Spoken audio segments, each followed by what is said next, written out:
कहते हैं कि जब हर रास्ता बंद दिखाई देने लगे, जब अपनों का साथ भी छूटने लगे, जब बार बार प्रयास करने के बाद भी सफलता हाथ न लगे, तब सच्चे मन से की गई मां संतोषी की आराधना भक्त का भाग्य बदल देती है।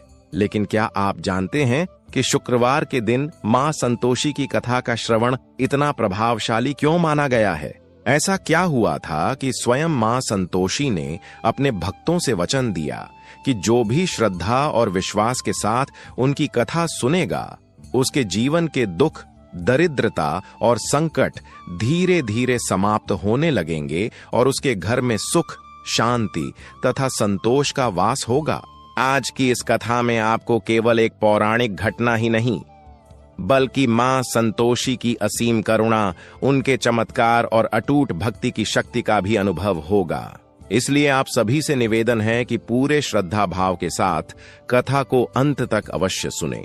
हो सकता है मां संतोषी की कृपा का यह शुभ अवसर आपके जीवन की दिशा ही बदल दे। तो आइए बिना किसी देर के हाथ जोड़कर मां संतोषी का स्मरण करें और उनकी इस दिव्य, पावन और चमत्कारी कथा का शुभारंभ करते हैं। प्रेम से बोलिए जय मां संतोषी। प्रिय भक्त गणों, उत्तर भारत के एक छोटे से गांव में एक किसान रहता था जिसका नाम रामाश्रय था। वह धनवान नहीं था, लेकिन मेहनत और ईमानदारी उसकी सबसे बड़ी पूंजी थी।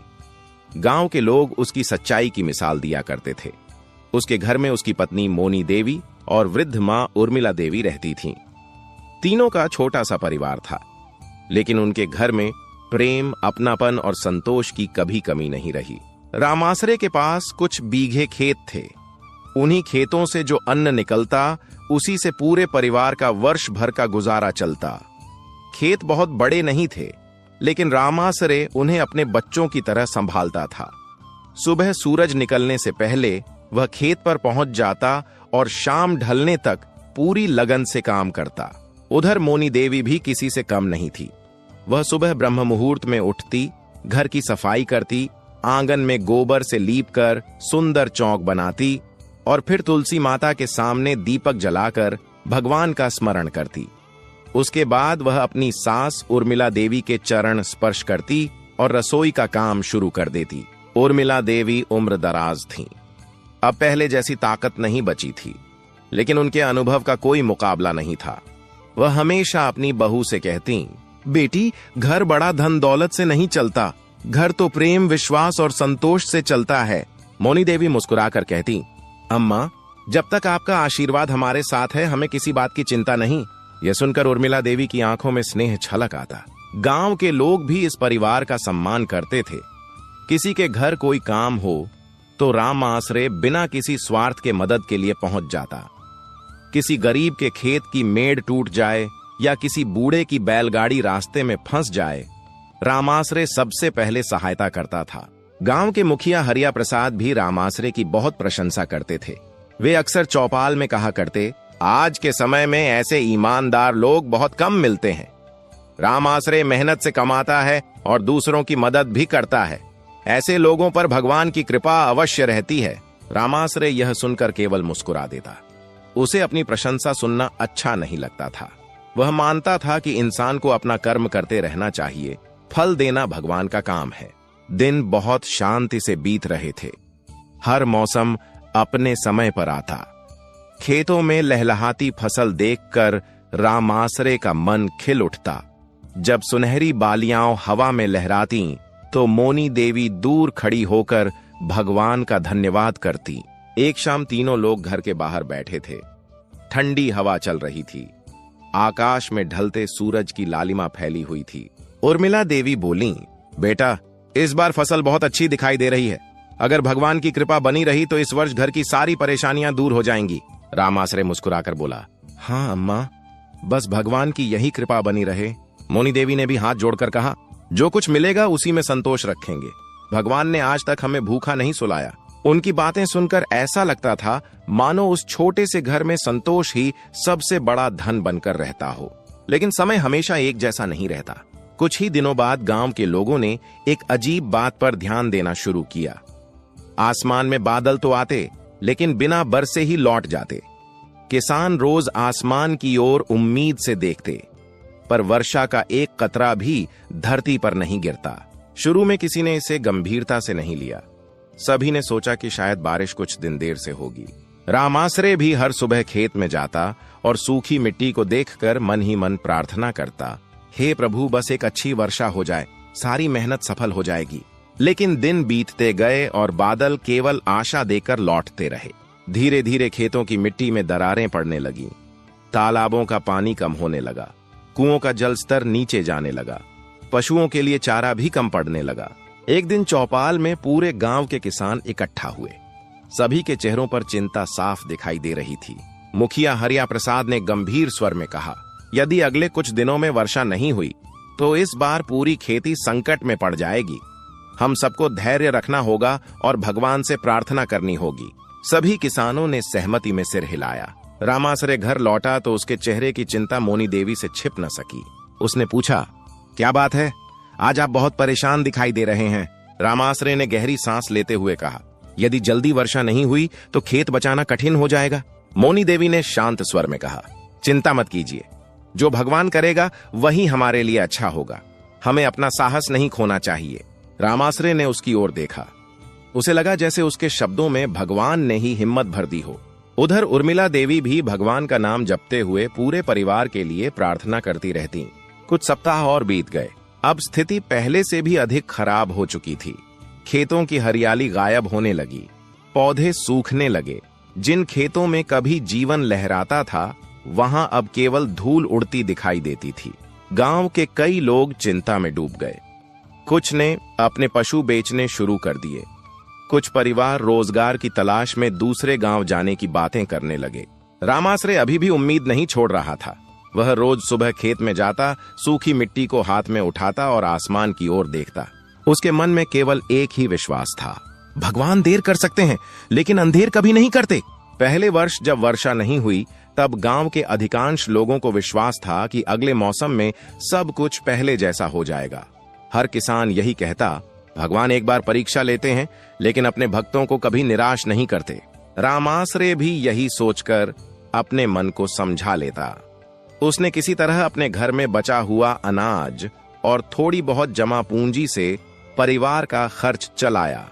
उसे उम्मीद थी कि अगले वर्ष खेत फिर से लहलहाएंगे, लेकिन नियति को कुछ और ही मंजूर था। अगला वर्ष आया। जेठ का महीना बीत गया, आषाढ़ भी आ गया। दूर दूर तक बादल दिखाई देने लगे।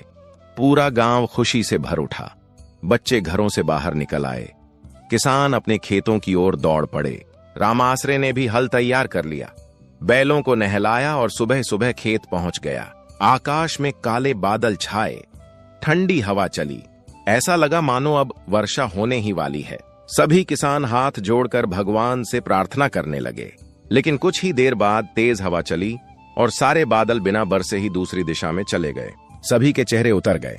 रामाश्रय बहुत देर तक आकाश की ओर देखता रहा। उसकी आंखों में उम्मीद थी, लेकिन आसमान बिल्कुल खाली हो चुका था। वह भारी मन से घर लौट आया। मोनी देवी ने उसके चेहरे की उदासी देखकर पूछा, क्या आज भी वर्षा नहीं हुई? रामाश्रय ने धीमे स्वर में कहा, बादल आए थे लेकिन बरसे नहीं। यह सुनते ही उर्मिला देवी ने भगवान की मूर्ति के सामने दीपक जलाया और बोली, हे प्रभु, यदि यह परीक्षा है तो हमें धैर्य भी दीजिए। दिन बीतते गए। दूसरे वर्ष भी वर्षा न होने के कारण गांव के अधिकांश तालाब सूख गए। कुओं का पानी बहुत नीचे चला गया। खेतों में बोए गए बीज अंकुरित होने से पहले ही सूख गए। अब लोगों के घरों में अन्न की कमी दिखाई देने लगी। जो किसान कभी दूसरों की सहायता करते थे, वे भी अब अपने परिवार की चिंता में डूबे रहने लगे। रामाश्रय के घर की स्थिति भी दिन प्रतिदिन कठिन होती जा रही थी। एक शाम मोनी देवी ने रसोई में देखा कि अनाज की मटकी लगभग खाली हो चुकी है। उसने चुपचाप थोड़ा सा आटा निकाला और बहुत कम रोटियां बनाई। जब भोजन परोसा गया तो रामाश्रय समझ गया कि घर में अनाज कम बचा है। उसने अपनी थाली की 2 रोटियां उठाकर उर्मिला देवी की थाली में रख दी।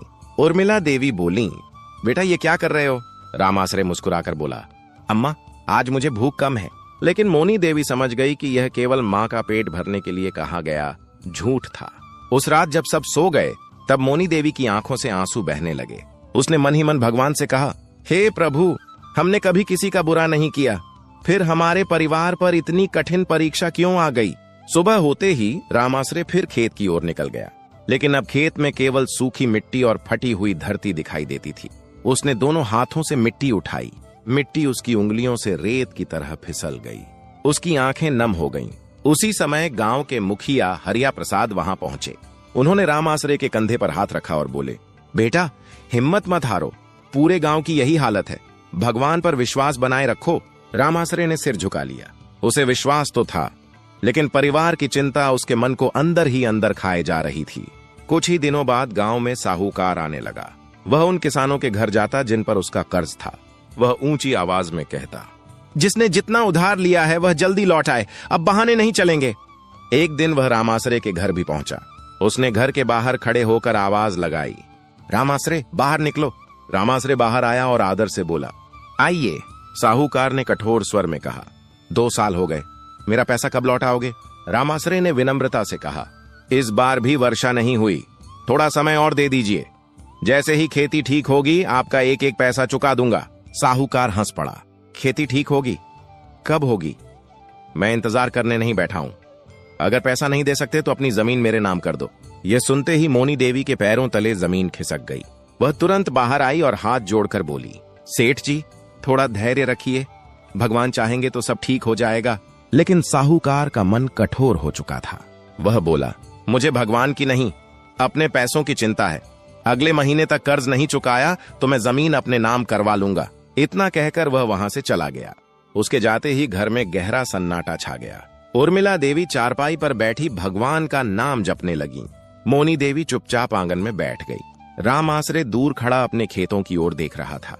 उसे ऐसा लग रहा था जैसे उसकी वर्षों की मेहनत उससे छिनती जा रही हो। धीरे धीरे गांव के लोगों का व्यवहार भी बदलने लगा।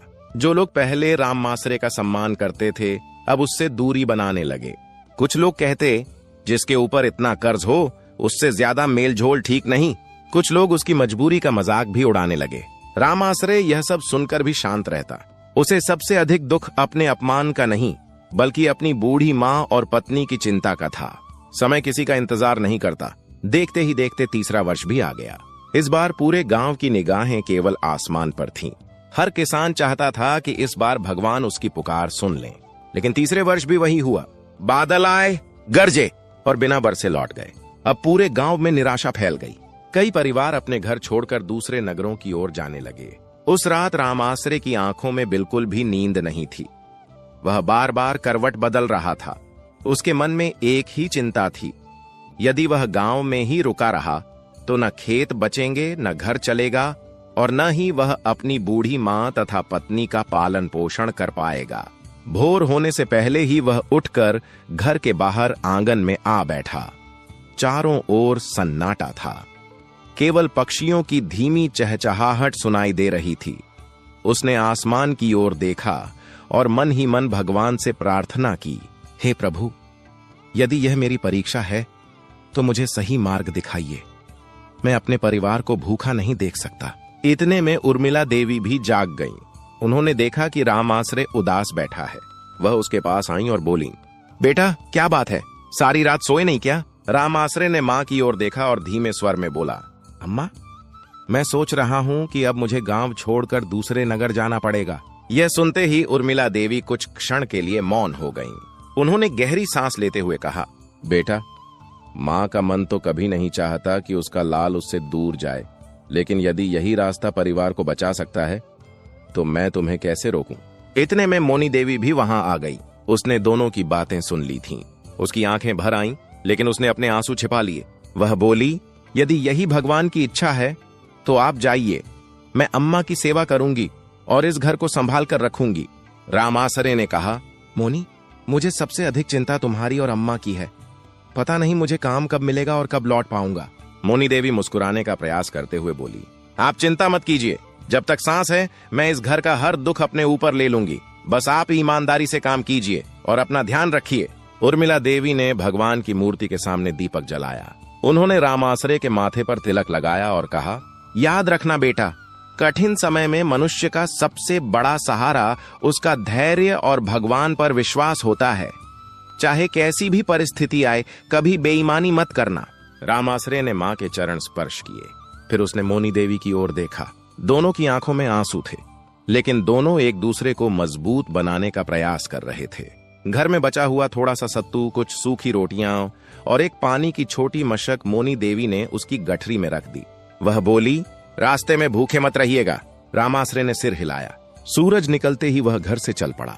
मोनी देवी और उर्मिला देवी काफी दूर तक उसे जाते हुए देखती रहीं। जब तक रामाश्रय आंखों से ओझल नहीं हुआ, दोनों वहीं खड़ी रहीं। रामाश्रय कई दिनों तक पैदल चलता रहा। कभी किसी मंदिर में रात बिताता, कभी किसी धर्मशाला में। रास्ते में उसे अनेक लोग मिले। कहीं मजदूरी मिली तो कहीं केवल एक समय का भोजन, लेकिन उसने कभी किसी से झूठ नहीं बोला और न ही किसी का हक छीनने की कोशिश की। कई दिनों की यात्रा के बाद वह एक बड़े नगर पहुंचा। नगर की चहल पहल देखकर वह कुछ देर के लिए ठिठक गया। चारों ओर बड़े बड़े बाजार, ऊंची इमारतें और व्यापारियों की दुकानें थीं। वह काम की तलाश में एक दुकान से दूसरी दुकान जाता। हर जगह विनम्रता से कहता, मुझे कोई भी ईमानदार काम दे दीजिए, मैं मेहनत करने से पीछे नहीं हटूंगा। लेकिन अधिकांश लोग उसे मना कर देते। किसी को अनुभवी आदमी चाहिए था तो किसी को अपना परिचित। दिन बीतते गए। रामाश्रय की गठरी में रखा भोजन भी समाप्त हो गया। अब वह दिन भर काम खोजता और रात को मंदिर की सीढ़ियों पर सो जाता। फिर भी उसके मन में भगवान के प्रति विश्वास कम नहीं हुआ। उधर गांव में मोनी देवी ने अपने आंसू पोंछ लिए थे। वह जानती थी कि यदि वह टूट गई तो उर्मिला देवी भी टूट जाएंगी। इसलिए उसने स्वयं को मजबूत बना लिया। सुबह वह घर का काम करती, फिर गांव में मजदूरी करने निकल जाती। कभी किसी के खेत की मेड़ बनाती, कभी किसी के घर अनाज साफ करती, तो कभी जंगल से लकड़ियां लाकर बेचती। शाम को जो थोड़े बहुत पैसे मिलते उनसे घर का खर्च चलाती। उर्मिला देवी यह सब देखकर बहुत दुखी होती। एक दिन उन्होंने कहा, बेटी, मेरी वजह से तुझे इतनी मेहनत करनी पड़ रही है। मोनी देवी ने तुरंत उनके हाथ पकड़ लिए। अम्मा, ऐसा मत कहिए। माँ की सेवा करना बेटी का सबसे बड़ा सौभाग्य होता है। उर्मिला देवी की आंखें भर आईं। धीरे धीरे कई महीने बीत गए, लेकिन रामाश्रय की कोई चिट्ठी नहीं आई, न कोई संदेश, न कोई खबर। हर शाम मोनी देवी गांव के बाहर वाले रास्ते पर कुछ देर खड़ी रहती। उसे लगता शायद आज रामाश्रय लौट आए, लेकिन हर बार उसे निराश होकर वापस लौटना पड़ता। गांव की कुछ स्त्रियां उसे ताने मारती। देखा, तुम्हारा पति तो शहर जाकर तुम्हें भूल गया। दूसरी कहती, पता नहीं अब लौटेगा भी या नहीं। मोनी देवी यह सब सुनकर भी मौन रहती। वह केवल इतना कहती, मुझे अपने पति पर और भगवान पर पूरा विश्वास है। उधर उर्मिला देवी का स्वास्थ्य भी दिन प्रतिदिन गिरने लगा। कमजोरी बढ़ गई, चलना फिरना भी कठिन होने लगा। मोनी देवी दिन भर मजदूरी करती और रात भर उनकी सेवा करती। वह खुद आधा पेट खाकर भी पहले उर्मिला देवी को भोजन कराती। एक रात उर्मिला देवी ने मोनी देवी का हाथ पकड़कर कहा, बेटी, भगवान तेरी हर परीक्षा का फल अवश्य देंगे। इतना धैर्य हर किसी के भाग्य में नहीं होता। मोनी देवी ने मुस्कुराकर कहा, अम्मा, जब तक भगवान की कृपा है तब तक कोई भी दुख हमेशा नहीं रहता। लेकिन उस रात मोनी देवी जब आंगन में अकेली बैठी तो उसकी आंखों से आंसू बह निकले। उसने पहली बार हाथ जोड़कर आकाश की ओर देखा और कहा, हे प्रभु, यदि मेरे जीवन में कोई आशा बाकी है तो मुझे उसका मार्ग दिखाइए। अब मेरी शक्ति जवाब देने लगी है। अगले दिन सूर्योदय से पहले ही मोनी देवी की आंख खुल गई। रात भर की थकान के बाद भी उसने अपने दैनिक कार्यों में कोई कमी नहीं आने दी। उसने सबसे पहले आंगन की सफाई की, तुलसी माता को जल अर्पित किया और फिर उर्मिला देवी के लिए गर्म पानी तैयार किया। उर्मिला देवी की तबीयत अब पहले से अधिक खराब रहने लगी थी। उनके घुटनों में इतना दर्द रहता कि चारपाई से उठना भी कठिन हो गया था। मोनी देवी ने बड़े प्रेम से उन्हें सहारा देकर बैठाया और बोली, अम्मा, पहले थोड़ा सा दलिया खा लीजिए, फिर मैं मजदूरी पर चली जाऊंगी। उर्मिला देवी ने बहू का चेहरा देखा। कई दिनों की मेहनत और चिंता ने उसके चेहरे की चमक कम कर दी थी। उन्होंने स्नेह से कहा, बेटी, तू अपने बारे में भी थोड़ा सोच लिया कर। दिन रात बस हमारे लिए ही लगी रहती है। मोनी देवी मुस्कुराकर बोली, अम्मा, परिवार से बढ़कर मेरे लिए कुछ नहीं। जब तक आप स्वस्थ नहीं होंगी मुझे चैन कैसे मिलेगा। इतना कहकर उसने उर्मिला देवी को भोजन कराया और स्वयं केवल एक रोटी खाकर मजदूरी के लिए निकल पड़ी। उस दिन उसे गांव के बाहर एक खेत में मेड़ बांधने का काम मिला। तेज धूप थी, धरती तप रही थी, हाथों में फफोले पड़ चुके थे, लेकिन मोनी देवी बिना रुके काम करती रही। दोपहर के समय मजदूर पेड़ की छाया में बैठकर भोजन करने लगे। किसी के पास रोटी और सब्जी थी तो किसी के पास दही। मोनी देवी ने अपनी पोटली खोली। उसमें केवल 2 सूखी रोटियां थीं। उसने भगवान का नाम लेकर उन्हें खा लिया और फिर काम में लग गई। शाम तक काम समाप्त हुआ। मजदूरी के बदले उसे कुछ सिक्के और थोड़ा सा अनाज मिला। वह उन्हें लेकर प्रसन्न मन से घर लौटने लगी। रास्ते में गांव का पुराना मंदिर पड़ता था। थकान के कारण उसने सोचा कि कुछ देर वहीं बैठकर भगवान का स्मरण कर ले। मंदिर में प्रवेश करते ही उसे एक अद्भुत शांति का अनुभव हुआ। दीपक की लौ धीरे धीरे जल रही थी। अगरबत्ती की सुगंध पूरे मंदिर में फैल रही थी। मोनी देवी ने हाथ जोड़कर भगवान के सामने सिर झुका दिया। उसकी आंखों से अपने आप आंसू बहने लगे। वह बोली, हे प्रभु, मैं अपने लिए कुछ नहीं मांगती, बस मेरी अम्मा स्वस्थ हो जाएं और मेरे राम आश्रय सकुशल लौट आएं। उसी समय मंदिर के एक कोने से मधुर स्वर सुनाई दिया, बेटी, आंसू बहाने से दुख हल्के तो हो जाते हैं, लेकिन समाप्त नहीं होते। दुखों का अंत अटूट विश्वास से होता है। मोनी देवी ने पीछे मुड़कर देखा। वहां सफेद वस्त्र धारण किए एक वृद्ध तपस्विनी माता बैठी थी। उनके चेहरे पर अद्भुत तेज था, आंखों में करुणा थी और मुख पर शांत मुस्कान। मोनी देवी उनके चरणों में झुक गई। वृद्ध माता ने उसके सिर पर हाथ रखा और पूछा, बेटी, तू इतनी दुखी क्यों है? मोनी देवी ने विनम्रता से अपने जीवन की सारी बातें बता दी। उसने सूखे की पीड़ा, रामासरे के नगर जाने, कई महीनों से कोई समाचार न मिलने, उर्मिला देवी की बीमारी और अपने संघर्ष का एक एक प्रसंग सुना दिया। सब कुछ सुनने के बाद वृद्ध तपस्विनी कुछ क्षण मौन रहीं। फिर उन्होंने कहा, बेटी, संसार में ऐसा कोई दुख नहीं जिसे भगवान दूर न कर सकें, लेकिन भगवान उसी की सहायता करते हैं जो विश्वास नहीं छोड़ता। मोनी देवी ध्यान से उनकी बातें सुन रही थी। वृद्ध माता ने आगे कहा, क्या तूने कभी मां संतोषी का शुक्रवार व्रत किया है? मोनी देवी ने सिर झुकाकर उत्तर दिया, नहीं माता, मैंने केवल उनकी महिमा सुनी है, लेकिन विधि नहीं जानती। वृद्ध माता मुस्कुराई। उन्होंने कहा, मां संतोषी अपने भक्तों से अधिक कुछ नहीं मांगती। उन्हें केवल सच्चा विश्वास, संतोष और पवित्र मन चाहिए।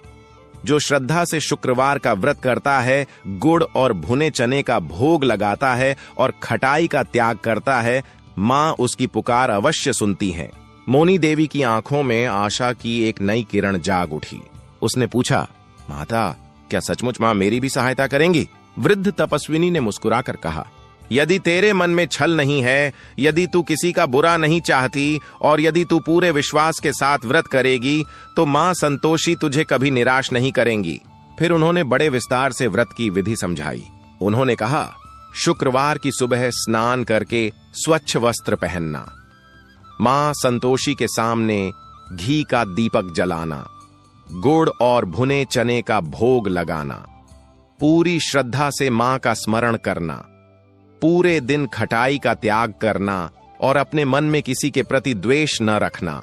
उन्होंने यह भी कहा, याद रखना बेटी, व्रत केवल भूखा रहने का नाम नहीं है। सच्चा व्रत अपने मन में संतोष रखना, क्रोध पर नियंत्रण रखना और भगवान पर अटल विश्वास बनाए रखना है। मोनी देवी ने हाथ जोड़कर कहा, माता, मैं पूरी श्रद्धा से यह व्रत करूंगी।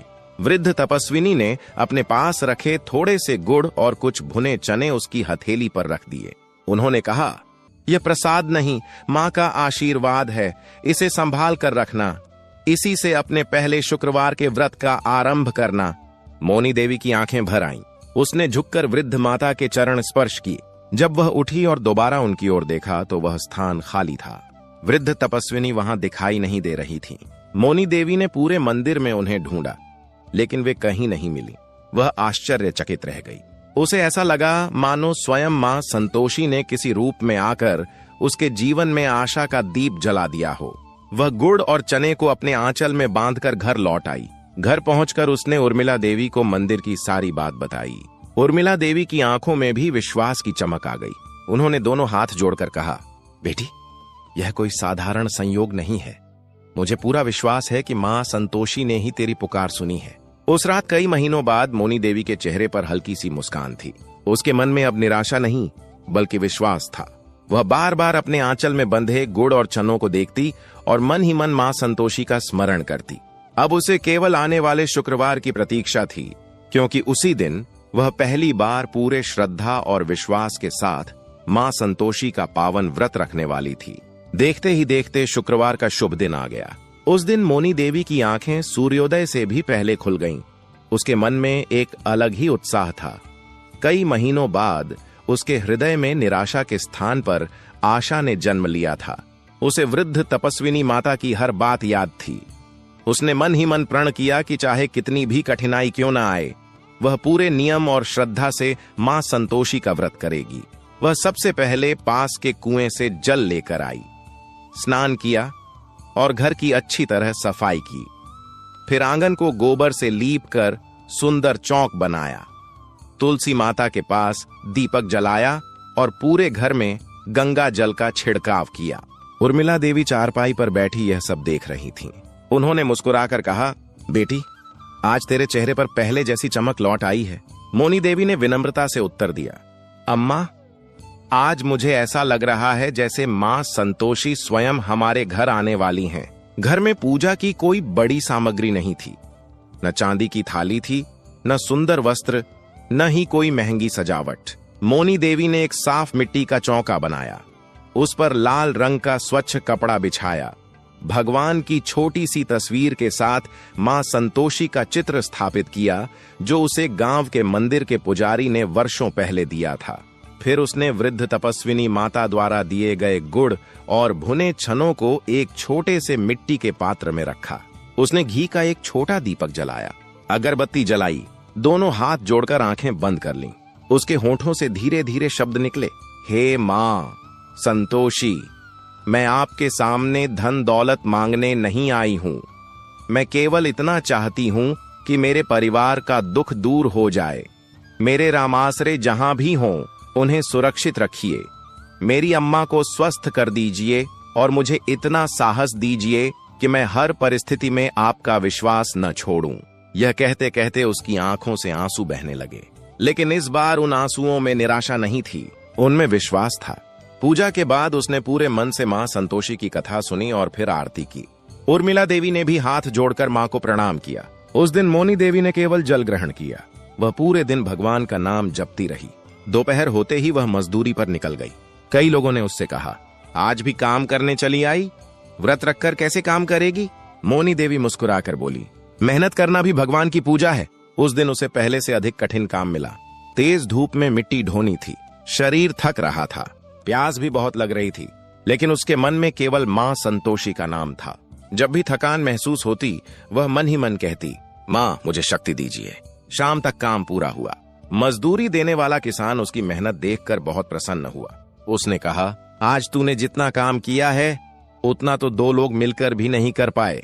यह कहकर उसने तय मजदूरी से थोड़ा अधिक अनाज भी उसे दे दिया। मोनी देवी ने मन ही मन मां संतोषी को धन्यवाद दिया।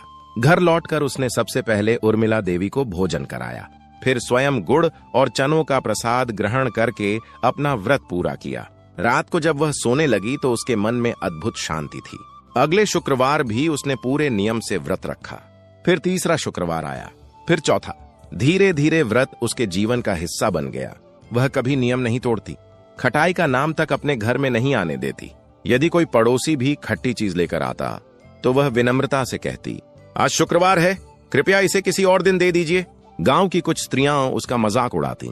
वे कहती, क्या केवल गुड़ और चने चढ़ाने से सारे दुख दूर हो जाएंगे? दूसरी हंसते हुए कहती, अगर इतना आसान होता तो गांव का हर आदमी अमीर बन जाता। मोनी देवी किसी की बात का उत्तर नहीं देती, वह केवल मुस्कुराकर मां संतोषी का नाम लेती। उर्मिला देवी ने एक दिन उससे पूछा, बेटी, लोग तुझे इतना कुछ कहते हैं, फिर भी तुझे बुरा नहीं लगता? मोनी देवी ने शांत स्वर में कहा, अम्मा, मां की भक्ति में यदि मैं लोगों की बातों पर ध्यान दूंगी तो मेरा विश्वास कमजोर हो जाएगा। मैं केवल अपने कर्म और अपनी श्रद्धा पर ध्यान देना चाहती हूँ। उर्मिला देवी ने बहू के सिर पर हाथ फेरते हुए कहा, बेटी, सच्चा भक्त वही होता है जो कठिन समय में भी भगवान का साथ नहीं छोड़ता। इधर नगर में रामासरे भी संघर्ष कर रहा था। उसे अभी तक कोई स्थायी काम नहीं मिला था। कई बार उसे भूखा भी सोना पड़ता, लेकिन उसने कभी बेईमानी का रास्ता नहीं चुना। एक दिन एक व्यापारी ने उसे सड़क पर गिरी हुई पैसों की एक थैली उठाते देखा। रामासरे ने बिना एक भी सिक्का निकाले वह थैली उसके असली मालिक को लौटा दी। व्यापारी दूर खड़ा यह सब देख रहा था। उसने मन ही मन सोचा, आज के समय में इतनी ईमानदारी बहुत दुर्लभ है। उधर गांव में मोनी देवी का विश्वास हर शुक्रवार और मजबूत होता जा रहा था। उसे अभी तक कोई बड़ा चमत्कार दिखाई नहीं दिया था, लेकिन उसके मन में पहले जैसी बेचैनी भी नहीं रही। अब उसे हर कठिन परिस्थिति में यही विश्वास रहता, माँ संतोषी सब देख रही हैं, जब उचित समय आएगा वह अवश्य कृपा करेंगी। और सचमुच माँ की कृपा का समय अब बहुत दूर नहीं था।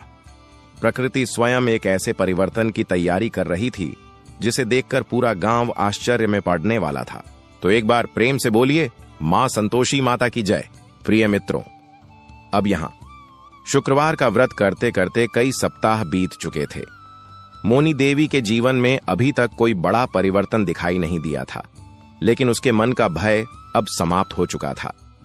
जहां पहले हर सुबह चिंता लेकर आती थी, वहीं अब हर सुबह मां संतोषी का नाम लेकर शुरू होती थी। उर्मिला देवी ने भी एक दिन बहू से कहा, बेटी, पहले तेरे चेहरे पर केवल चिंता दिखाई देती थी, अब तेरे चेहरे पर संतोष दिखाई देता है। शायद इसी कारण मां का नाम संतोषी रखा गया है। जो उनके चरणों में विश्वास रखता है, उसके मन में संतोष अपने आप आ जाता है। मोनी देवी मुस्कुराई और बोली, अम्मा, अब मुझे विश्वास है कि मां हमारी पुकार अवश्य सुनेंगी। उसी सप्ताह एक ऐसी घटना घटी जिसने पूरे गांव को सोचने पर मजबूर कर दिया। सुबह सुबह गांव के कुछ चरवाहे अपने पशुओं को लेकर रामासरे के सूखे खेतों के पास से गुजर रहे थे। तभी एक बालक ने देखा कि खेत के बीच बने पुराने टीले के पास की मिट्टी कुछ गीली दिखाई दे रही है। उसने उत्सुकता से वहां हाथ लगाया। अचानक मिट्टी के भीतर से ठंडा पानी रिसता हुआ बाहर आने लगा। बालक घबरा गया और जोर से चिल्लाया, अरे, यहां पानी निकल रहा है, सब लोग जल्दी आओ। कुछ ही देर में आसपास के किसान वहां इकट्ठा हो गए। किसी ने फावड़ा लाया, किसी ने मिट्टी हटानी शुरू की। जैसे जैसे मिट्टी हटती गई, वैसे वैसे साफ पानी की एक पतली धारा बाहर निकलने लगी। गांव के लोग आश्चर्य से एक दूसरे का मुंह देखने लगे। 3 वर्षों से जहां धरती फटी पड़ी थी, वहीं आज अचानक मीठा पानी निकल आया था। किसी ने कहा, यह तो भगवान का चमत्कार है। दूसरा बोला, इतने वर्षों में यहां कभी पानी नहीं निकला। कुछ ही देर में यह समाचार पूरे गांव में फैल गया। मोनी देवी भी दौड़ती हुई वहां पहुंची। जब उसने अपने सूखे खेत में पानी बहते देखा तो उसकी आंखों से आंसू निकल पड़े। उसने दोनों हाथ जोड़कर वहीं धरती को प्रणाम किया। उसके होंठों पर केवल एक ही नाम था, मां संतोषी। गांव के मुखिया हरिया प्रसाद भी वहां पहुंचे। उन्होंने खेत का निरीक्षण किया और बोले, यह साधारण बात नहीं है। यदि इस जल का सही उपयोग किया जाए तो यह खेत फिर से हरा भरा हो सकता है। गांव के कई किसानों ने मिलकर उस जलधारा के चारों ओर छोटी सी नाली बना दी ताकि पानी व्यर्थ न बहे। मोनी देवी ने सभी का धन्यवाद किया। उस दिन पहली बार उसके मन में लगा कि मां संतोषी ने उसकी पुकार सुन ली है। लेकिन मां की कृपा यहीं समाप्त नहीं हुई। अगले ही दिन गांव के एक बड़े किसान की पत्नी उसके घर आई। वह बोली, मोनी, मुझे कुछ महीनों के लिए एक भरोसेमंद स्त्री चाहिए, घर और गौशाला का काम संभाल सके। यदि तू तैयार हो तो मैं तुझे पहले से 2 गुनी मजदूरी दूंगी। मोनी देवी ने आश्चर्य से उसकी ओर देखा। अब तक उसे कभी इतना अच्छा काम नहीं मिला था। उसने विनम्रता से कहा, यदि मेरे काम से आपको संतोष मिलेगा तो मैं अवश्य आऊंगी। उस दिन से उसकी मजदूरी पहले से कहीं अधिक होने लगी। अब घर में अनाज की कमी धीरे धीरे दूर होने लगी। उर्मिला देवी के लिए दवा भी आने लगी। कुछ ही सप्ताह में उनके स्वास्थ्य में भी परिवर्तन दिखाई देने लगा। जो उर्मिला देवी पहले चारपाई से उठ नहीं पाती थीं, अब धीरे धीरे आंगन तक चलने लगीं। एक दिन उन्होंने बिना सहारे तुलसी माता के पास जाकर दीपक जलाया। मोनी देवी यह देखकर भावुक हो गई। उसने दौड़कर उर्मिला देवी का हाथ पकड़ लिया। उर्मिला देवी बोली, बेटी, लगता है मां संतोषी ने मेरी भी सुन ली। दोनों की आंखें भर आईं। उधर गांव के लोगों का व्यवहार भी बदलने लगा। जो लोग पहले मोनी देवी का मजाक उड़ाते थे, अब वही उससे पूछने लगे, बहन तू कौन सा व्रत करती है, हमें भी उसकी विधि बता। मोनी देवी बड़े प्रेम से कहती, मैं कुछ नहीं करती, सब मां संतोषी की कृपा है। श्रद्धा रखिए, नियम का पालन कीजिए और किसी का बुरा मत सोचिए। धीरे धीरे गांव की कई स्त्रियों ने भी शुक्रवार का व्रत रखना शुरू कर दिया। हरिया प्रसाद ये सब देख रहे थे। एक दिन उन्होंने चौपाल में कहा, मनुष्य का विश्वास कभी व्यर्थ नहीं जाता। मोनी देवी ने कठिन समय में भी भगवान का साथ नहीं छोड़ा। आज उसी विश्वास का फल पूरे गांव के सामने है। सभी लोग उनकी बात सुनकर सहमत हो गए। लेकिन हर व्यक्ति इस परिवर्तन से प्रसन्न नहीं था। साहूकार दूर खड़ा यह सब देख रहा था। उसे यह बात बिल्कुल अच्छी नहीं लग रही थी। वह मन ही मन सोचने लगा, जिस परिवार को मैं कुछ ही दिनों में अपनी जमीन से बेदखल करने वाला था, वही परिवार फिर से संभलने लगा। यदि ऐसा ही चलता रहा तो मेरा सारा हिसाब बिगड़ जाएगा। उसके मन में ईर्ष्या और लालच बढ़ने लगा। उसने निश्चय किया कि वह किसी भी तरह मोनी देवी का यह व्रत रुकवा कर रहेगा। उधर उसी समय नगर में भी राम आसरे के जीवन में एक बड़ा परिवर्तन होने वाला था। नगर में कई महीनों से संघर्ष कर रहे रामासरे ने कभी अपने संस्कारों का साथ नहीं छोड़ा था। चाहे कितनी भी कठिन परिस्थिति क्यों न आई हो, उसने न किसी का हक छीना और न ही कभी झूठ का सहारा लिया। उसे अपनी मां उर्मिला देवी की बात हर समय याद रहती थी। बेटा, ईमानदारी का रास्ता कठिन अवश्य होता है, लेकिन उसका फल सबसे मधुर होता है। इन्हीं दिनों नगर के प्रसिद्ध अनाज व्यापारी की दृष्टि रामासरे पर पड़ी। व्यापारी कई दिनों से दूर खड़े होकर उसके व्यवहार को देख रहा था। उसने देखा कि रामासरे दिन भर मेहनत करता है, लेकिन कभी किसी से ऊंची आवाज में बात नहीं करता। जो मजदूरी मिलती उसी में संतोष कर लेता। एक दिन व्यापारी ने उसे अपने पास बुलाया। वह बोला, बेटा, तुम्हारा नाम क्या है? रामासरे ने हाथ जोड़कर उत्तर दिया, मेरा नाम रामासरे है, मैं पास के एक गांव से आया हूं। व्यापारी ने पूछा, क्या तुम मेरे गोदाम में काम करोगे?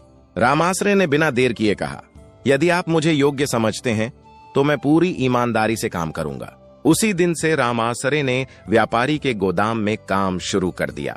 सुबह सबसे पहले वह गोदाम पहुंच जाता, अनाज की बोरियां व्यवस्थित रखता, हिसाब किताब में सहायता करता और शाम को सब कुछ ठीक करके ही घर लौटता।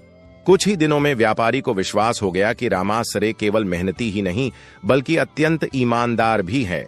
एक दिन व्यापारी ने जानबूझकर रुपये से भरी एक थैली गोदाम में रख दी और किसी को कुछ नहीं बताया। काम समाप्त होने के बाद रामासरे ने वह थैली देखी। उसने तुरंत उसे उठाया और व्यापारी के पास पहुंचकर बोला, सेठ जी, शायद यह आपकी थैली यहाँ छूट गई थी। व्यापारी मुस्कुराया। वह बोला, बेटा, मैं यही देखना चाहता था कि तुम्हारे मन में ईमानदारी कितनी है। आज तुम मेरी परीक्षा में सफल हुए हो। रामासरे ने विनम्रता से कहा, सेठ जी, जो धन मेरा नहीं है उस पर मेरा अधिकार कैसे हो सकता है? व्यापारी उसकी बात सुनकर बहुत प्रसन्न हुआ। उसने उसी दिन रामासरे की मजदूरी बढ़ा दी और उसे गोदाम की देखरेख की जिम्मेदारी सौंप दी। धीरे धीरे रामासरे का सम्मान पूरे व्यापारिक क्षेत्र में बढ़ने लगा। जहां पहले लोग उसे एक साधारण मजदूर समझते थे, अब वही लोग उसकी ईमानदारी की प्रशंसा करने लगे। उधर गांव में भी मोनी देवी लगातार शुक्रवार का व्रत कर रही थी। हर शुक्रवार वह गुड़ और भुने चने का भोग लगाती, मां संतोषी की कथा सुनती और पूरे नियम से खटाई का त्याग करती। अब उसके घर में पहले जैसी तंगी नहीं रही थी। जलधारा के कारण खेत में थोड़ी बहुत खेती भी शुरू हो गई थी। उर्मिला देवी का स्वास्थ्य भी पहले से काफी अच्छा हो गया था।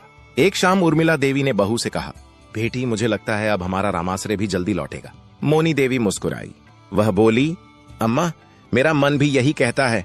लेकिन उसी समय गांव का साहूकार यह सब देखकर भीतर ही भीतर जल रहा था। उसे यह बिल्कुल अच्छा नहीं लग रहा था कि जिस परिवार को वह कमजोर समझ रहा था, वही परिवार फिर से अपने पैरों पर खड़ा होने लगा। उसने मन ही मन सोचा, यदि मोनी देवी का यह व्रत ऐसे ही चलता रहा तो यह लोग मेरा सारा कर्ज भी चुका देंगे, फिर मैं इनकी जमीन कभी नहीं ले पाऊंगा। उसकी ईर्ष्या दिन प्रतिदिन बढ़ती जा रही थी। एक दिन उसने गांव के कुछ लोगों से मोनी देवी के बारे में तरह तरह की बातें फैलानी शुरू कर दी। वह कहने लगा, यह सब कोई चमत्कार नहीं है, यह तो केवल लोगों को दिखावा करके अपने पक्ष में करने का तरीका है। कुछ लोग उसकी बातों में आ गए, लेकिन अधिकांश गांव वाले अब मोनी देवी के व्यवहार को देखकर उसकी सच्चाई समझ चुके थे। वे जानते थे कि उसने कभी किसी का बुरा नहीं किया। उधर नगर में व्यापारी ने रामासरे को अपने घर बुलाया। उसने कहा, रामासरे, मैं कुछ दिनों के लिए दूसरे नगर जा रहा हूं। जब तक मैं वापस नहीं आता पूरे गोदाम की जिम्मेदारी तुम्हारे हाथ में रहेगी। रामासरे घबरा गया। वह बोला, सेठ जी, मैं एक साधारण किसान हूं, इतनी बड़ी जिम्मेदारी कैसे निभा पाऊंगा? व्यापारी मुस्कुराया और बोला, जिस व्यक्ति ने ईमानदारी नहीं छोड़ी वह जिम्मेदारी भी नहीं छोड़ेगा। मुझे तुम पर पूरा विश्वास है। रामासरे ने दोनों हाथ जोड़कर कहा, मैं आपकी उम्मीद कभी नहीं तोड़ूंगा। व्यापारी के जाने के बाद रामासरे ने पूरी निष्ठा से गोदाम संभाला। कुछ दिनों बाद व्यापारी वापस लौटा। उसने देखा कि न केवल सारा हिसाब बिल्कुल सही था, बल्कि व्यापार पहले से अधिक बढ़ गया था। वह बहुत प्रसन्न हुआ। उसने रामासरे को अपने पास बुलाकर कहा, आज से तुम केवल मजदूर नहीं रहे, मैं तुम्हें अपने व्यापार का प्रमुख प्रबंधक बनाता हूं। साथ ही यह अतिरिक्त धन भी तुम्हारे परिश्रम और ईमानदारी का पुरस्कार है। यह सुनकर रामासरे की आंखें भर आईं।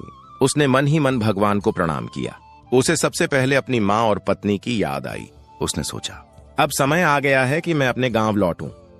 अम्मा और मोनी देवी बहुत दिनों से मेरी प्रतीक्षा कर रही होंगी। उसी समय व्यापारी ने उसे कुछ धन, नए वस्त्र और आवश्यक सामान भी दिया। नगर से रामासरे के लौटने की तैयारी चल रही थी, लेकिन गांव में साहूकार के मन में ईर्ष्या की आग दिन प्रतिदिन बढ़ती जा रही थी। उसे यह बात बिल्कुल सहन नहीं हो रही थी कि जिस परिवार को वह असहाय समझता था, वही परिवार अब धीरे धीरे फिर से सम्मान और सुख की ओर बढ़ रहा था। एक शाम वह अकेला अपने घर के आंगन में बैठा सोच रहा था। वह बड़बड़ाया, जब तक मोनी देवी का यह शुक्रवार का व्रत चलता रहेगा, तब तक इसका भाग्य बदलता ही जाएगा। मुझे किसी भी तरह इसका व्रत तोड़वाना होगा। उसके मन में एक कपटपूर्ण योजना जन्म ले चुकी थी। अगले शुक्रवार की सुबह मोनी देवी हमेशा की तरह ब्रह्म मुहूर्त में उठी। उसने स्नान किया, घर की सफाई की और मां संतोषी के सामने घी का दीपक जलाकर गुड़ और भुने चने का भोग लगाया। उर्मिला देवी भी उसके साथ बैठकर मां का स्मरण करने लगी। दोनों ने पूरे श्रद्धा भाव से कथा सुनी और आरती की। पूजा समाप्त होने के बाद मोनी देवी मजदूरी के लिए चली गई। उसी अवसर का लाभ उठाकर साहूकार उसके घर के पास पहुंचा। उसने देखा कि उर्मिला देवी आंगन में बैठी धूप सेंक रही है। वह मीठे स्वर में बोला, माताजी, मैं आपकी तबीयत पूछने आया हूँ। उर्मिला देवी ने उसे बैठने के लिए कहा। साहूकार कुछ देर इधर उधर की बातें करता रहा। फिर उसने कहा, मैं आपके लिए कुछ फल लाया हूँ। उसने एक टोकरी आगे बढ़ाई। उर्मिला देवी ने बिना देखे टोकरी एक ओर रख दी। साहूकार के चेहरे पर हल्की मुस्कान थी। वह जानता था कि उस टोकरी में कुछ खट्टे फल भी रखे हुए हैं। उसकी योजना थी कि मोनी देवी अनजाने में उन फलों का उपयोग कर ले और उसका शुक्रवार का व्रत भंग हो जाए। कुछ देर बाद वह वहां से चला गया। दोपहर के समय मोनी देवी मजदूरी से लौटी। घर आते ही उसने देखा कि एक टोकरी रखी हुई है। उसने उर्मिला देवी से पूछा, अम्मा, ये टोकरी किसने रखी है? उर्मिला देवी ने कहा, साहूकार आया था, कह रहा था कि मेरी तबीयत पूछने आया है। जाते जाते ये फल रख गया। मोनी देवी ने टोकरी उठाई। जैसे ही उसने कपड़ा हटाया, उसकी नजर खट्टे फलों पर पड़ी। उसे उसी क्षण वृद्ध तपस्विनी माता की बात याद आ गई। शुक्रवार के दिन खटाई का त्याग करना। उसने तुरंत टोकरी वापस ढक दी। वह बोली, अम्मा, आज शुक्रवार है, आज इन फलों को हाथ भी नहीं लगाएंगे। उर्मिला देवी ने आश्चर्य से पूछा, लेकिन बेटी, इसमें तो मीठे फल भी हैं।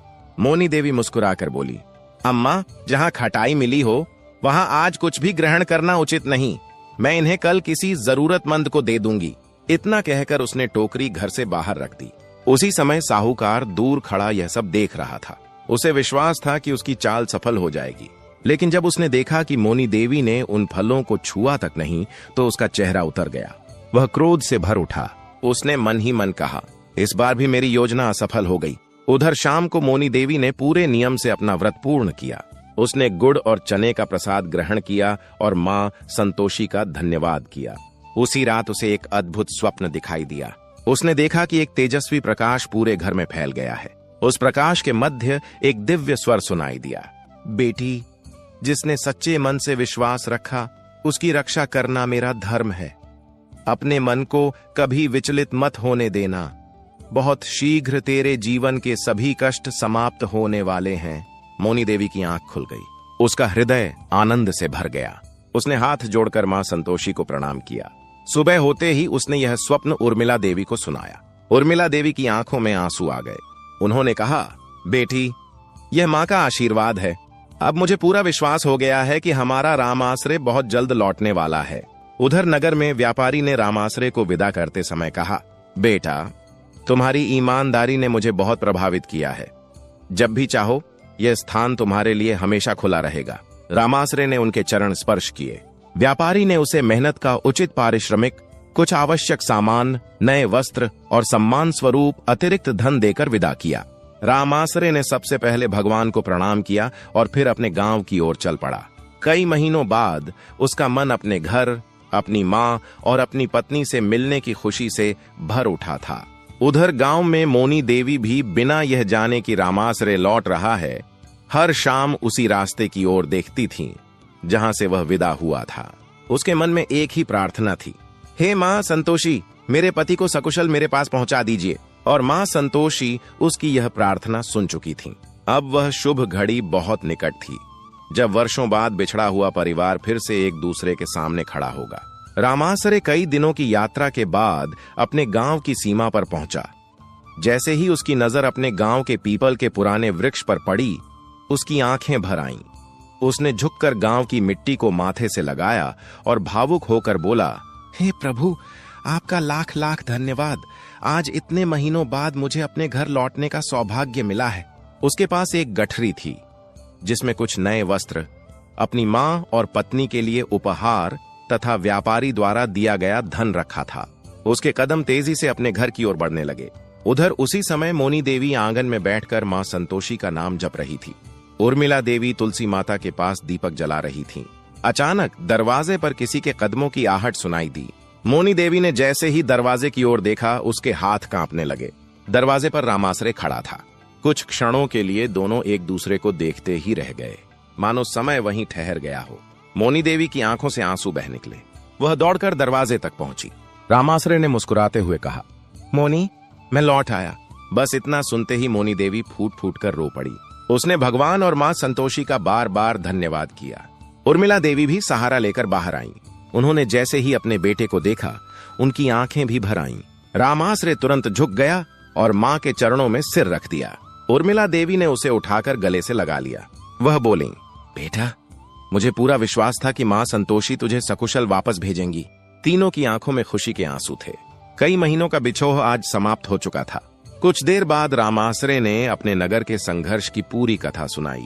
उसने बताया कि किस प्रकार उसे कई दिनों तक काम नहीं मिला, कैसे उसने कठिन समय में भी ईमानदारी नहीं छोड़ी और किस तरह एक व्यापारी ने उसकी सच्चाई से प्रसन्न होकर उसे सम्मान, अच्छी नौकरी और पर्याप्त धन दिया।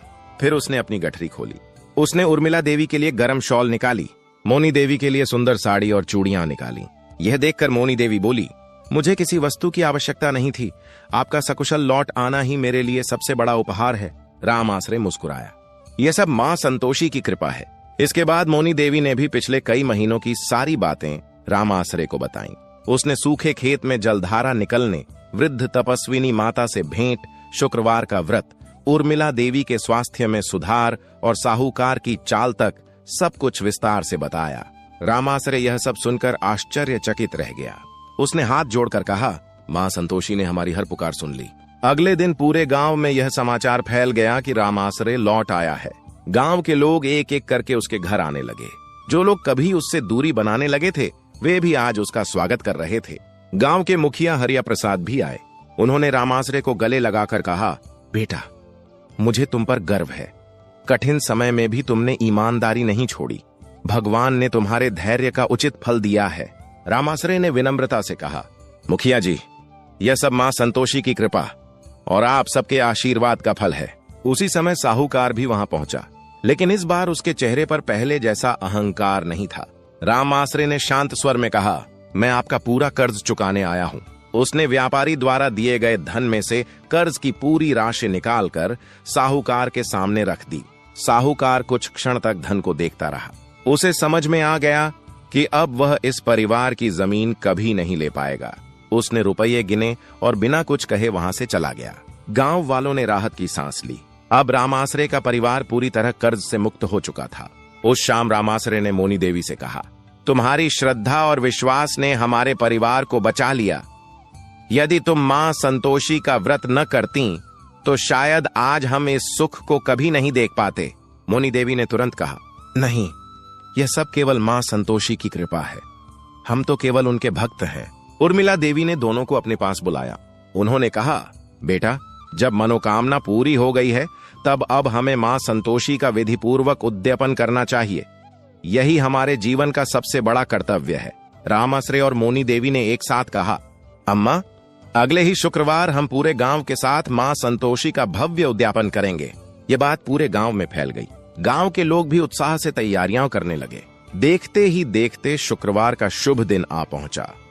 पूरे गांव में उत्सव जैसा वातावरण था।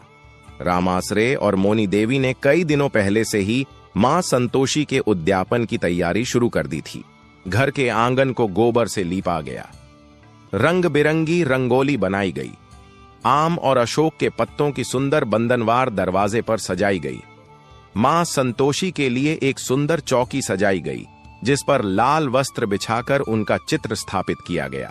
सुबह ब्रह्म मुहूर्त में रामाश्रय, मोनी देवी और उर्मिला देवी ने स्नान कर स्वच्छ वस्त्र धारण किए।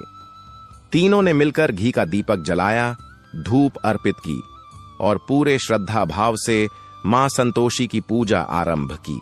मोनी देवी ने हाथ जोड़कर कहा, हे मां, जब सबने हमारा साथ छोड़ दिया था तब आपने हमारा हाथ थामा। आज जो कुछ भी हमारे पास है वह आपकी असीम कृपा का ही फल है। पूजा के बाद मां संतोषी की पावन कथा सुनाई गई। पूरे गांव के स्त्री पुरुष श्रद्धा से कथा सुनते रहे। कथा समाप्त होने पर सभी ने एक स्वर में जयकारा लगाया, बोलो मां संतोषी माता की जय। पूरा वातावरण भक्ति भाव से गूंज उठा। इसके बाद गुड़ और भुने चने का प्रसाद चढ़ाया गया। रामाश्रय ने विशेष ध्यान रखा कि उद्यापन के सभी नियमों का पालन हो। किसी भी प्रकार की खटाई का प्रयोग नहीं किया गया। उर्मिला देवी ने स्वयं रसोई की देखरेख की। उन्होंने बार बार सभी महिलाओं से कहा, ध्यान रहे, आज किसी भी भोजन में खटाई का प्रयोग नहीं होना चाहिए। मां संतोषी के व्रत का यही सबसे बड़ा नियम है। दोपहर तक गांव के सभी लोग उनके घर पहुंच चुके थे। रामाश्रय और मोनी देवी ने पूरे प्रेम से सभी का स्वागत किया। उद्यापन के अनुसार 8 बालकों को आदर पूर्वक आसन पर बैठाया गया। उनके चरण धोए गए और उन्हें प्रेम पूर्वक भोजन परोसा गया। भोजन के बाद प्रत्येक बालक को गुड़, चना, दक्षिणा और एक छोटा सा उपहार देकर सम्मान पूर्वक विदा किया गया। गांव के लोग यह सब देखकर बहुत प्रसन्न हुए। मुखिया हरिया प्रसाद मुस्कुराते हुए बोले, आज यह केवल एक परिवार का उत्सव नहीं है, यह पूरे गांव के लिए आस्था और विश्वास का पर्व बन गया है। उसी समय भीड़ को चीरता हुआ साहूकार वहां पहुंचा। इस बार उसके चेहरे पर घमंड नहीं था, उसकी आंखों में पश्चाताप साफ दिखाई दे रहा था। वह धीरे धीरे रामाश्रय और मोनी देवी के पास आया, फिर सबके सामने हाथ जोड़कर बोला, मुझे क्षमा कर दीजिए। लालच ने मेरी बुद्धि छीन ली थी। मैंने आपके दुख में साथ देने के बजाय आपको और अधिक कष्ट देने का प्रयास किया। मैंने आपके व्रत को भंग करने की भी कोशिश की। आज मुझे अपनी भूल का सच्चा पश्चाताप है। यह सुनकर पूरा गांव शांत हो गया। सबकी नजरें रामाश्रय और मोनी देवी पर टिक गईं। रामाश्रय ने बिना एक क्षण की देर किए साहूकार का हाथ पकड़ लिया। वह बोला, जो अपनी गलती स्वीकार कर लेता है वह बुरा नहीं रहता। मां संतोषी हमें क्षमा और संतोष का मार्ग सिखाती है। हम आपको हृदय से क्षमा करते हैं। मोनी देवी ने भी मुस्कुराकर कहा, मनुष्य से गलती हो सकती है, लेकिन उसे सुधार लेना ही सबसे बड़ा धर्म है। साहूकार की आंखों से आंसू बह निकले। उसने उसी समय प्रण किया, आज से मैं किसी गरीब या असहाय व्यक्ति के साथ अन्याय नहीं करूंगा। जरूरतमंदों की सहायता करूंगा और कभी लालच के कारण किसी का अधिकार नहीं छीनूंगा। मुखिया हरिया प्रसाद ने आगे बढ़कर कहा, आज मां संतोषी ने केवल एक परिवार का जीवन नहीं बदला, बल्कि एक मनुष्य का हृदय भी बदल दिया। इससे बड़ा चमत्कार और क्या हो सकता है। सभी ग्रामीणों ने तालियां बजाकर इसका स्वागत किया। कुछ दिनों बाद गांव के लोगों ने आपस में विचार किया। सभी ने कहा, जिस स्थान पर मां संतोषी की इतनी कृपा हुई है वहां उनका एक सुंदर मंदिर अवश्य बनना चाहिए। हर परिवार ने अपनी श्रद्धा के अनुसार योगदान दिया। किसी ने ईंट दी, किसी ने लकड़ी दी, किसी ने श्रमदान किया। रामाश्रय ने अपनी मेहनत से मंदिर की नींव रखने में सबसे पहले हाथ लगाया। कुछ ही महीनों में गांव के बीचों बीच मां संतोषी का एक सुंदर मंदिर बनकर तैयार हो गया। मंदिर की पहली आरती में पूरा गांव उपस्थित था। उस दिन से प्रत्येक शुक्रवार वहां दीपक जलने लगे, कथा होने लगी और गुड़ चना का प्रसाद बांटा जाने लगा। धीरे धीरे आसपास के गांवों से भी लोग मां संतोषी के दर्शन करने आने लगे। कई लोगों ने श्रद्धा से व्रत रखा और अपनी मनोकामनाएं पूर्ण होने का अनुभव किया। रामाश्रय और मोनी देवी का घर अब पहले जैसा साधारण अवश्य था, लेकिन उसमें सुख, शांति और संतोष का स्थायी निवास हो चुका था। उर्मिला देवी अक्सर अपने आंगन में बैठकर कहा करती थीं, धन से बड़ा सुख संतोष है और संतोष मां संतोषी की सबसे बड़ी देन है। समय बीतता गया। रामाश्रय और मोनी देवी सदैव गरीबों की सहायता करते, अतिथियों का सम्मान करते और प्रत्येक शुक्रवार श्रद्धा पूर्वक मां संतोषी का व्रत करते रहे। उनके जीवन में फिर कभी वैसा संकट नहीं आया जैसा पहले आया था। इस कथा से हमें यही शिक्षा मिलती है कि जीवन में कितनी भी बड़ी कठिनाई क्यों ना आ जाए, यदि मन में विश्वास, धैर्य, संतोष और सच्ची भक्ति हो तो मां संतोषी अपने भक्त का साथ कभी नहीं छोड़ती। जो श्रद्धा, नियम और निष्कपट भाव से मां संतोषी का शुक्रवार व्रत करता है, गुड़ और चने का भोग अर्पित करता है, खटाई का त्याग करता है तथा दूसरों के प्रति सद्भाव रखता है, मां संतोषी उसकी उचित मनोकामनाएं पूर्ण करती हैं और उसके जीवन में सुख, शांति तथा समृद्धि का आशीर्वाद प्रदान करती हैं। बोलिए प्रेम से मां संतोषी माता की जय।